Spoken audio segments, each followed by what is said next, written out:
And we continue at 1:05 in the afternoon on the John Phillips Show. Mr. Randy Wangs in Culver City. John, the United Educators of San Francisco say if they don't get a deal with SFUSD by February 9th, they're going on strike. Get that money! Can you imagine what life would be like if Cecily Myart Cruz could multiply and she could be in charge of all of the teachers' unions all over the state of California? And I want you to be all the way pissed off. I can tell you this, Excedrin would sell a lot. That is fantastic. 800-222-5222 is the telephone number, 1-800-222-5222. Well, we spent a lot of time on this program talking about Proposition 50. That's what we voted on late last year. It was Gavin Newsom's initiative that would gerrymander the state's congressional districts up in a way that would net the Democrats up to 5 more congressional seats. Newsom said that we had to do it because Texas was redrawing their congressional lines, and other states followed California's lead, Republican states, Democratic states, in redrawing their own congressional district lines mid-decade. It was being challenged in the courts. We had Assemblyman David Tongipa on this program, who was one of the plaintiffs. He represents Fresno in the California state legislature. He was saying that proponents of Prop 50 broke the law, and they used race as one of the measures on how they would draw these districts, and you can't do that according to the law. Well, the Supreme Court heard him and came back with a verdict, and Randy, Prop 50 is here to stay. The Prop 50 maps will be in effect for this election. There's not going to be anything that changes that. For more, here's Fox 40 in Sacramento. I'm not surprised by the outcome. But first, a major victory for Governor Newsom and Democrats after the U.S. Supreme Court officially allowed California's new Prop 50 congressional maps to move forward. And by the way, the Texas maps were also challenged. They also went to the Supreme Court, and the Supreme Court said, yeah, those can stay too. It seems like the courts are allowing the states to do what they want to do in the upcoming midterm elections. It comes after state Republicans and the Trump administration tried to block the maps from taking effect. Thanks for joining us tonight for Fox 40 News at 6. I'm Nikki Lorenzo. And I'm Eric Harriman. Fox 40 Capitol reporter Eitan Wallace has reaction tonight from the state capitol. It's a U.S. Supreme Court decision that could have major ramifications for the balance of power in the U.S. House of Representatives. The nation's High Court Wednesday unanimously allowing California's voter-approved Prop 50 gerrymandered congressional maps aimed at helping Democrats gain at least 5 U.S. House seats statewide to be used in the upcoming midterm election.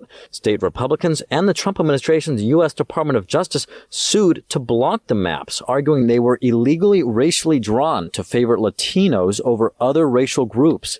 But in the end, the court denied that GOP-backed legal challenge. No, I'm not surprised by the outcome. McGeorge School of Law adjunct Professor Chris McKaylee says that's because the court recently allowed Texas to move forward with its new maps. Everybody can cheat. And I'll tell you, I know that courts are not supposed to be political, but they're human beings like the rest of us. They have their own particular ideologies, but also they're human.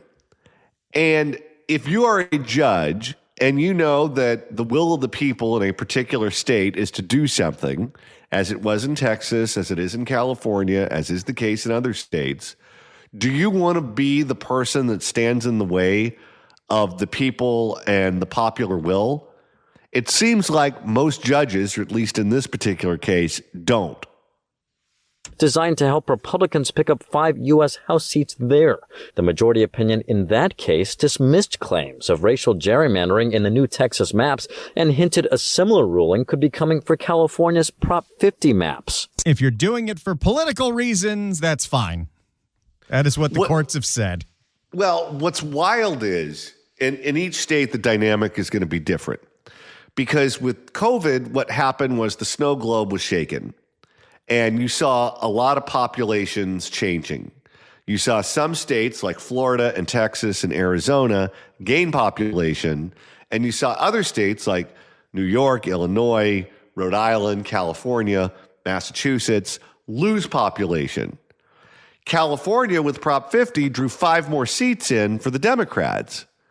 But if the census is as bad as people are assuming for California, we could lose between 3 and 5 seats. So even though they're gaining 5 seats now, they're going to have to turn around and give them all back when the new census numbers come in at the end of the decade.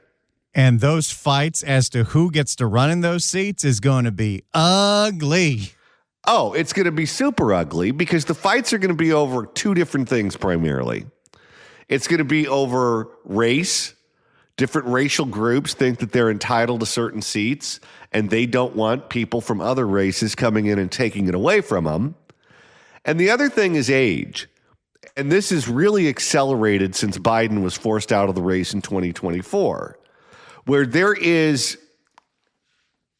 I don't know how to put this, there is a sense of, I don't know, people are angry and people hold resentment for the older members who stick around too long.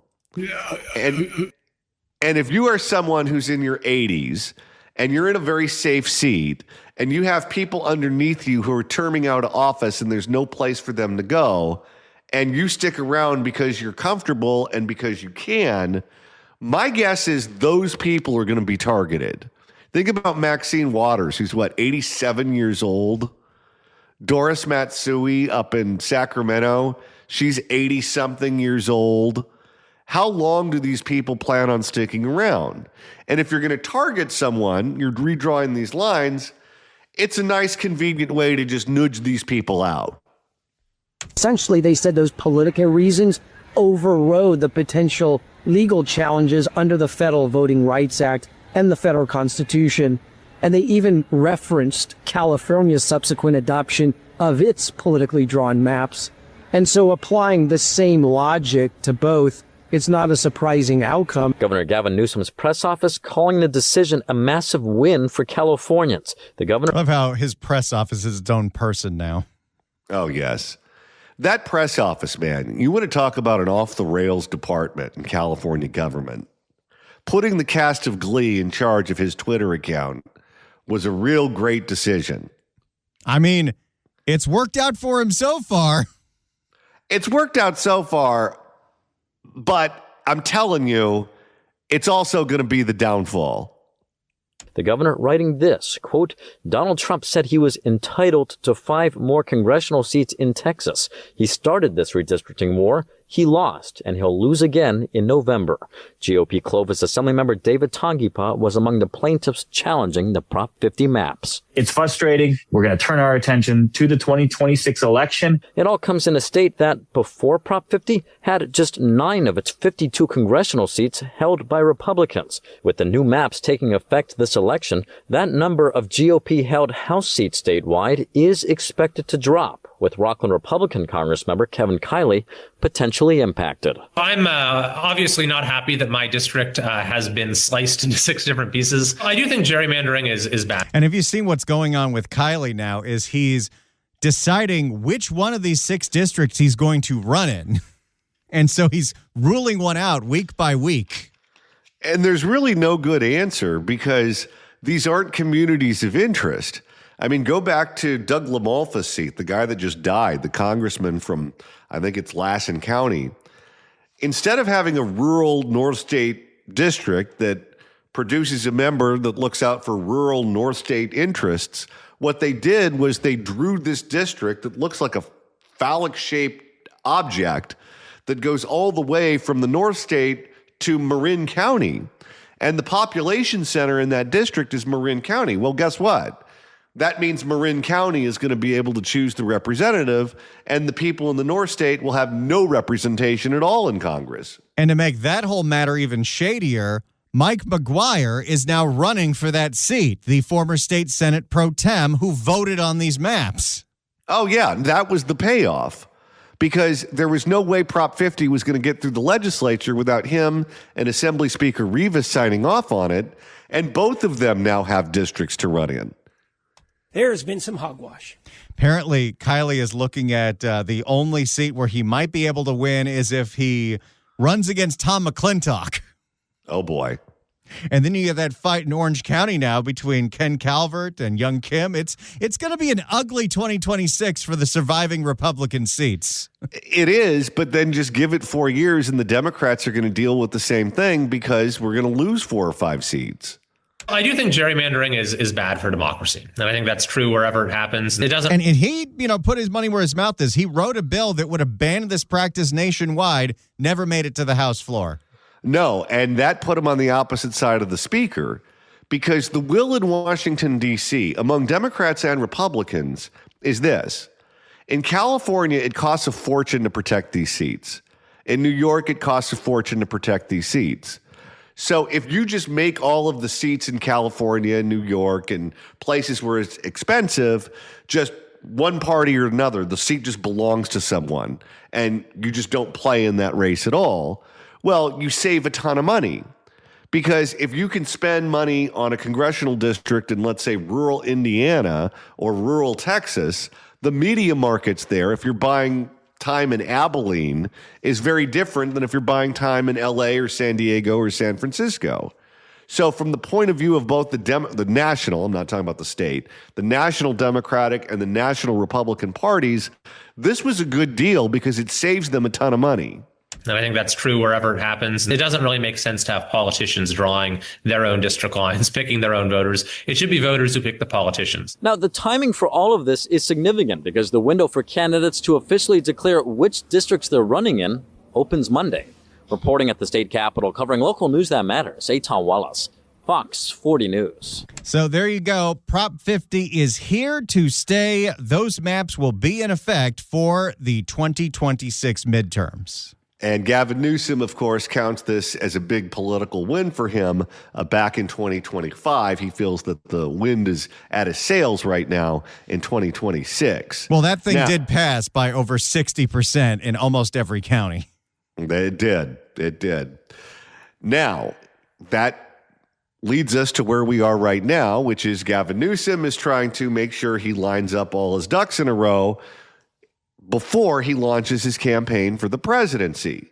He comes from San Francisco. The dominant industry in California is the tech industry. He expects the tech industry to line up behind him and finance his campaign as they have in the past. However, you can't be a Democratic candidate for president and not have support among labor too. So what happens when the tech industry and labor are at odds with one another? Well, what happens is Gavin Newsom, he hits the Tums. And right now, he's getting pressure from both sides. Including from his old buddy, Lorena Gonzalez. Who is now threatening Gavin Newsom that if he doesn't crack down on AI, labor will not support him. For more, here's KCRA 3 and Ashley Zavala. State and national labor leaders were in Sacramento today pushing for protections against artificial intelligence. They want Governor Gavin Newsom to do more to make sure AI does not cost people their jobs. Thanks for joining us here. That's happening. I don't think there's much Gavin can do about it. No, you can't put the toothpaste back in the tube. It's here. It's here to stay. It's not going anywhere. This has been true for a very long time, but it's accelerating even faster. Technology evolves way quicker than anyone will ever be able to regulate it. And go back to the discussion that we just had about our members in Congress. These people are in their 80s. They don't know how to change the channel on their television. You think they can be one step ahead of the tech industry and regulate AI? Thanks for joining us here at 7. I'm Curtis Ming. And I'm Edie Lambert. KCRA 3 political director Ashley Zavala shares their message. Labor leaders were trying to send a message to Gavin Newsom, not just as California governor, but as likely presidential candidate. Lorena Gonzalez, the leader of the California Labor Federation, hosted a press conference with other labor leaders from key presidential primary states like Iowa, North Carolina, Nevada, and Georgia, all urging Newsom to do more to protect workers from being replaced by artificial intelligence. Gonzalez made it clear By the way, you know what really drove the acceleration of this? Was a little thing called AB5 that Lorena Gonzalez authored and got through the legislature that was signed that made it a lot harder to be an independent contractor in this state, which has accelerated the job losses for a whole lot of different categories. It's almost as if she didn't think it through. Gonzalez made it clear she feels like the governor is doing more to protect the tech industry than workers right now. Other leaders from other states suggested the nation's leader needs to be at the forefront of the problem. I am very frustrated with the calculus of the governor that he may be more interested in his big tech billionaire friends than he is with working people. This is a trend now between Lorena with her federation and then the SEIU going after Gavin for not supporting the wealth tax. The unions are all making a lot of threats based on his political ambitions. Well, they think that they call the shots and the governor doesn't. The governor thinks that he calls the shots and they don't. And right now, they're bumping heads. I am very frustrated with the calculus of the governor that he may be more interested in his big tech billionaire friends than he is with working people. Yes. And I'm more frustrated, to be honest. Don't you miss that voice? Not one bit. And I'm more frustrated, to be honest, that it's like sit down and engage. And we know this in California, right? We always say this on big issues. Sit down and let's have a discussion. Yes, because us, the unelected members of these union boards, we're the ones in charge here. Can you imagine breaking bread with her? I welcome Governor Newsom. Come on down to North Carolina, get you some barbecue and some sweet tea. Okay. Come experience the mountains of Western North Carolina to the beaches of the Outer Banks. But rest assured that if you come to North Carolina, you are going to have to meet and reckon with workers. Officials with the California Labor Federation say later this month they will release a set of proposals they want state lawmakers and the governor to pass this year to protect workers from AI. Reporting at the state capitol, Ashley Zavala, KCRA 3 News. In a statement, a spokesperson for Governor Newsom said, quote, "No governor has done more than Governor Gavin Newsom to regulate AI in a way that protects workers without killing jobs or innovation. Under his leadership, California has taken the most comprehensive, worker-centered approach to AI in the country." They continued, "Well, the Trump administration has abandoned working people. Governor Newsom delivers, raising the minimum wage for millions and expanding sick leave, paid family leave, and life-saving worker protections." Gavin Newsom's statement says, hey, I've already done a lot for these union overlords. You know what's interesting to me is when he bumps heads with a Republican or some talking head or whomever, a Republican celebrity, they get real bitchy with their statements. But did you notice how when he bumps heads with labor, how that's a very traditional political statement that you would expect to hear from a politician? You don't want to piss off Lorena Gonzalez. They're afraid of her. And I'm telling you, one of these young kids working in his press office isn't going to know who she is. They're just going to know that they're being attacked by someone on the outside. And they're going to go after her. And then the Karen inside her is going to be unleashed. It'll be a beautiful thing to see. 800-222-5222 is the telephone number. 1-800-222-5222. Let's go to Morris in L.A. Morris, hello. Yes, good afternoon. Karen Bass is going to get reelected 99% because many of the voters that go out and vote for her have a real low IQ. Even if the city went into bankruptcy, she'd get reelected.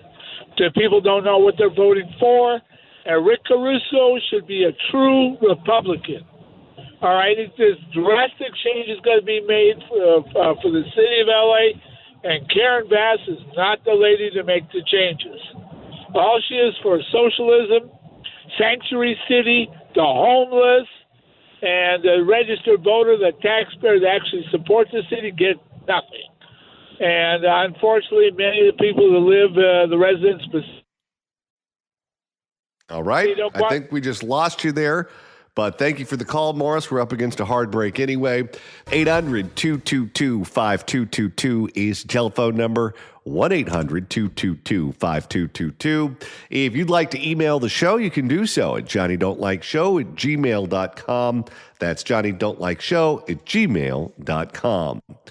And Coulter coming up after the news at 2. And Randy, on Friday, you can see us live and in person. It's tomorrow, people. How exciting is this? Friday, February 6th from noon to 3, Johnny and I are going to be broadcasting live at Gladstone's in Long Beach. And you're invited. Come enjoy the great food. The fish is so good there. Great vibes, good drinks, and a fun afternoon by the water. John Sangmeister is going to take care of you. It's so much fun at Gladstone's in Long Beach. Susan Shelley from the Howard Jarvis Taxpayer Association will join us. She'll tell you more about your taxpayer rights and protecting Prop 13. As we have been telling you, the courts have made it easier to raise your taxes. We need you to come by and sign the petition to save Prop 13. That deadline is coming very fast. February 17th, Susan needs those signatures to get this thing on the ballot, to make it so you need, once again, a 2/3 majority no matter who puts a tax increase on the ballot. So if you haven't done it already, SaveProp13.com. That's SaveProp13.com. But regardless, come hang out with us, grab a bite, and be part of the broadcast. The John Phillips Show, live at Gladstone's in Long Beach, tomorrow from noon to 3. Let's go to Bill in Simi Valley. Bill, hello. John, hey, I got a question for old Mayor Bassetti. What's the status quo of the fire department maintenance yard that was full of broken down fire trucks a year ago that one of the TV stations flew over and broadcast? Has anybody done anything about it to put these units back on the streets? And I don't see any newspapers or any TV reporters out there knocking on the door and say, we want to look at the yard. Let's see what the status quo of all these broken down units were. Because the city council wakes up every morning and does nothing but spend $1 billion on anything and everything but. So somebody's got to put her feet to the fire when it comes time to these mayor press conferences and stuff. But they don't seem to be able to do that. Well, thank you for the call, sir. And Randy, if I'm not mistaken, we did an update on this not long ago that said that there really hasn't been much progress made. There are less fire trucks in service now than before the Palisades fire. Yet another reason why Mayor Karen Bass should not be reelected. Well, ultimately, that is up to the Los Angeles voter. Let's check in with them. No, I don't know enough to give you any good information, but good luck finding someone who does. And that's why we can't have nice things. All right, Randy, it's time to open up the California Crime Blotter. It's happened yet again. It's Wild Wild West out here. Dun, dun, dun, dun, dun, dun, dun, dun, dun. It's the California Crime Blotter with John and Randy. And Randy, the first edition of today's blotter takes us to the San Fernando Valley. Woodland Hills is getting burglarized again. For more, here's KTLA 5. Car full of burglary suspects try to escape in Woodland Hills early this morning, but they didn't get far. Officers took them into custody after. Hey, that's rare. Yeah, usually you only hear about that in Orange County. After a short pursuit came to a crashing end. Police say 5 burglary suspects were ultimately arrested. Yeah, the victim says he was watching as not one but 2 groups of suspected thieves showed up to his home in just one night. Wait, are there competing crews going after the same block? Imagine being hit twice in one night and you live in suburbia and pay a fortune to live there. Carlos Aceto, live in Woodland Hills tonight. He's got the latest on this. Carlos. We're at Kareem. We know at least 5 people were arrested in connection with a home burglary that occurred overnight. The home apparently targeted multiple times, and as the thieves were attempting to get away, they struck into several parked vehicles, including this one. So just a whole lot of damage. Sounds like a rough night. A wild scene in this Woodland Hills neighborhood as LAPD initiates a short pursuit after officers shine a flashlight into a Tesla and 4 heads pop up inside. Uh-oh. What do you think it is, burglars or horny teenagers? Well, teenagers usually can't afford the Teslas. But their parents can. The driver then tries to bolt out, going in reverse, hitting several parked vehicles along the way. Some dudes. And no, they were not on Ambien. Do they do morning somewhere in town? Oh, boy, I shouldn't have even brought it up. Some dude smashed my car trying to get away from the police. People can't have nothing nice, dude. That is a Valley bro if I've ever heard one. So let me just save him right now because I need him in the future. Valley bro. People can't have nothing nice, dude. He sounds like Malibu, the old American gladiator. People can't have nothing nice, dude. At least 5 people were taken into custody as the suspected vehicle had nowhere to go. Police say burglary tools were found inside. The suspects are believed to have been connected to a home burglary in the 5100 block of Campo Road. I think they were just trying to grab and go. They took my money counter. They took just random things around the house. Who has a money counter? I don't know. This guy got a little card room going on in the back? What, do you work for a bank and you bring some of the equipment home with you? My money counter, they took just random things around the house. Chris Romo says the house he's staying at was targeted while he and his girlfriend were out to dinner the night before. Surveillance video shows a man and woman going through several boxes outside before allegedly breaking in. He says afterwards, another group of would-be thieves showed up. We seen it on the camera, so we came back and, we called the police and everything. We told them what was going on, and then they came back again while we were here. Hey, look at this. Topanga Division. You're doing it. You're doing the thing. Yeah, I don't know if they're just trying to grab more stuff or trying to scare us. That's when the suspects attempted to leave, but police were already in the area. I heard all the sirens, and then they had helicopters and the flashlights. It's believed about $5,000 to $6,000 worth of items were taken from the property. And police are still looking for additional suspects. Anyone with any information should contact the LAPD. Reporting live tonight from Woodland Hills, Carlos Salcedo, KTLA 5 News. So a story you don't hear often, burglary suspects in LA County arrested. Okay, I don't want to cast any aspersions here, but there's a few things in this story that don't make any sense. Oh, really? Yeah. First of all, why would a single-family home in the San Fernando Valley have a money counter? Isn't that something that's usually associated with commerce? You would think so, yes. Okay. So if you have a tool of commerce in a single-family home, why is that there? Maybe.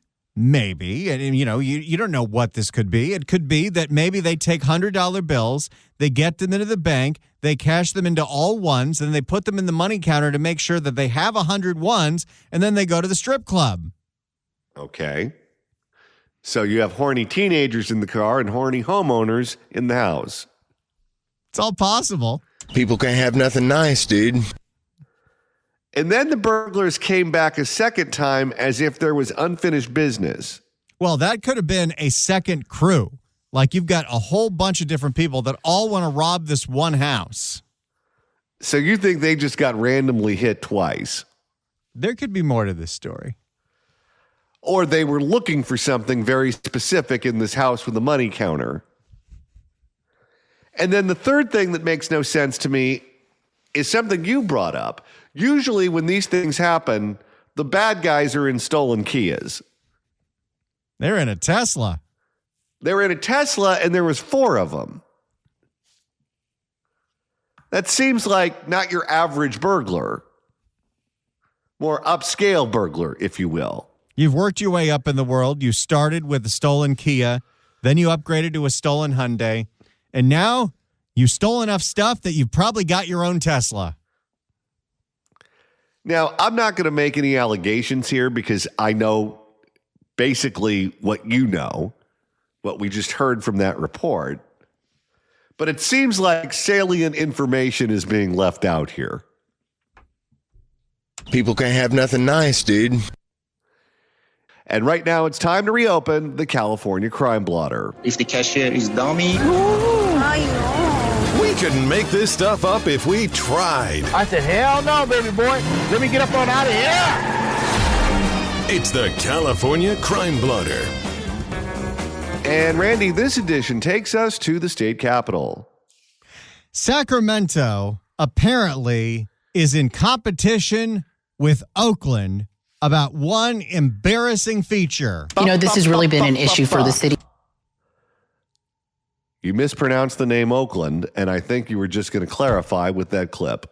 That's the thing I was going to do. We both had the same idea. You know, this has really been an issue for the city of Dumpy. Excuse me. There you go. Sacramento has a big illegal dumping program. For more, let's go to Fox 40 in Sacramento, a.k.a. Dumpy 2. This, of course, is a load of trash in a dumpster where it belongs. But unfortunately, we see... See, they realized that we were going to play this on the radio, and they needed to describe that people were staring at a dumpster. Now, Randy, I'm from Garden Grove, which is right next to Disneyland, so I'm embarrassed to say I don't know the answer to this. But was Dumpy one of the 7 dwarfs? I think that's the 8th one. Fortunately, we see piles like this along streets throughout the city. So yes, the city has launched a new effort with the goal of making some tangible changes. We're trying to revitalize areas of our community, of our city. District 2 Council member Roger Dickinson acknowledges illegal dumping is a problem in Sacramento. He refers to it as an insult to the residents and businesses in the areas where it happens. It doesn't help their property values. It doesn't help their image, it's a complete failure of government that we allow piles and piles and piles of garbage to just accumulate. You look at Los Angeles, where in the produce district, you have pallets and pallets of rotting fruit. You know where they're coming from. Now, I don't want to take any of the blame off of the person who's doing the dumping, but the city deserves a certain amount of the blame too, because we know that a lot of these companies that own the dumps are campaign contributors and certainly supporters of these various campaigns. However, one of the things that happens when the politicians are in bed with people like that is that the fees when you go to dump something can frequently be so high that it's cheaper to just pay the fine if you get caught dumping it than to dispose of it properly. If you're a city and you want people to do the right thing, you should make it easier to do the right thing than to do the wrong thing. Both their self-image and their image to the broader community of what their neighborhood is like. Some residents we spoke with are indeed fed up over the eyesores. Washers, dryers, all sorts of stuff, furniture, beds. Just a washer and a dryer sitting on a curb? Oh, that neighborhood has to look real classy. Washers, dryers, all sorts of stuff, furniture, beds. And it's pretty sad. I always wondered who picked it up. Some say they want more done to prevent illegal dumping. Sometimes the fine is not enough because some people have a lot of money and it's no problem just to pay a $500 fine. And it's interesting who does a lot of this illegal dumping. When we started seeing these nonstop fires in the Sepulveda Basin in the San Fernando Valley that were caused by all the homeless, and investigative news reporters started to go into the Sepulveda Basin, what they found inside the basin was a whole lot of dumped materials from contractors who didn't want to pay to go use the dump. And as you said, the fees for getting caught illegal dumping are less than the fees for properly dumping. A lot of this is commercial. Certainly that has to be the case with the rotting produce in Los Angeles. It has to be the case with the rotting pork in that one neighborhood in Lenox that people keep finding rotting pork on the street.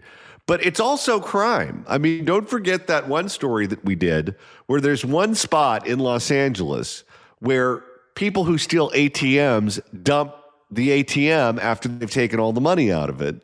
And there's just a gazillion ATMs dumped on the side of the freeway.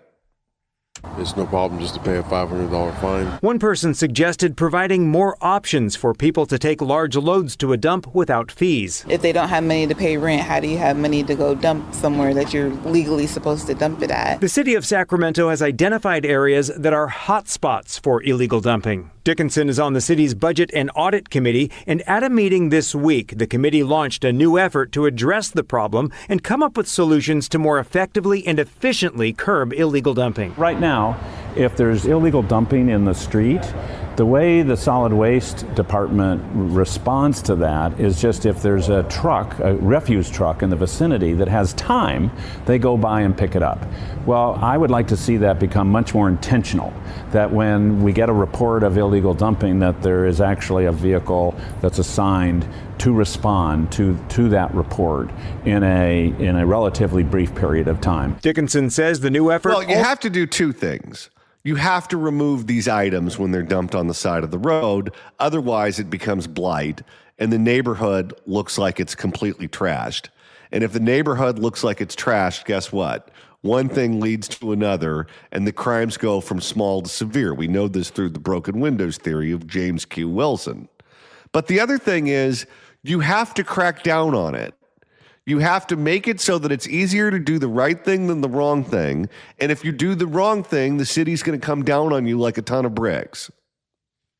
Dickinson says the new effort also includes plans to educate and engage the public on the issue, and he suggests more aggressive enforcement, including the use of cameras and drones, and amending an ordinance to allow the city to send out citations in the mail based on license plates of cars associated with illegal dumping. You would think that'd be the first thing we do with all these license plate readers, considering that it's a lot of work trucks that are doing a lot of this dumping.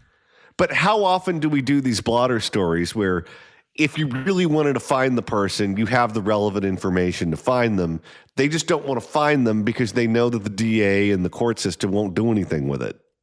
We've got to... I mean, we don't have room in the jails for actual crime. This is such a low-level quality of life crime that it is barely even enforced. We've got to respond efficiently and effectively if we're going to really successfully reduce the amount of illegal dumping that goes on. And Dickinson says we can expect to see some changes in effect within 6 months. And he says not all of these are going to require votes of the city council. It's just changing the way the city does business when it comes to picking up the trash and getting people to get that message to not dump the trash. Live in Sacramento, covering local news that matters, Dennis Shanahan, Fox 40 News. So there you go. The Sacramento City Council trying to do something so they don't become the next city of Dumpy. You know, this has really been an issue for the city of Dumpy. Excuse me.